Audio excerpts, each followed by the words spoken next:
பயங்கரவாத தாக்குதல்களுக்கு எதிர்ப்பு தெரிவித்து புதுச்சேரி பாஜகவினர் பாகிஸ்தான் தேசிய கொடியை எரித்து போராட்டத்தில் ஈடுபட்டனர். ஜம்மு காஷ்மீர் மாநிலம் யூரியில் இந்திய ராணுவ முகாம் மீது பயங்கரவாதிகள் நடத்திய தாக்குதலில் இந்திய ராணுவ வீரர்கள் 20 பேர் உயிரிழந்தனர். இந்த தாக்குதலை கண்டித்து புதுச்சேரி பாஜக சார்பில் ராஜா திரையரங்கம் அருகே போராட்டம் நடைபெற்றது. இந்த போராட்டத்தின் போது பாகிஸ்தான் நாட்டின் தேசிய கொடியை அவர்கள் எரித்தனர். மேலும் தீவிரவாத தூண்டுதல்களை பாகிஸ்தான் நிறுத்திக் கொள்ள வேண்டும் என்றும் அவர்கள் கோஷங்களை எழுப்பினர்.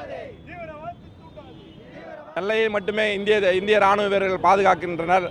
ஊடுருவல் என்பது அந்நிய ஊடுருவல் என்பது பாகிஸ்தான் அரசே தீவிரவாதத்துக்கு உடந்தையாக இருந்து காஷ்மீர் மற்றும் வடகிழக்கு மாநிலங்களில் இப்பொழுது நிலவி வரும் அமைதியை சீர்குலைக்கும் நோக்கத்தில் பாகிஸ்தான் தொடர்ந்து ஈடுபட்டு வருவதை பாரதிய ஜனதா கட்சி கண்டித்து அவர்களுடைய கொடி எரித்து இன்றைய தினம் போராட்டத்தில் பாரதிய ஜனதா கட்சியினர் ஈடுபட்டுள்ளனர்.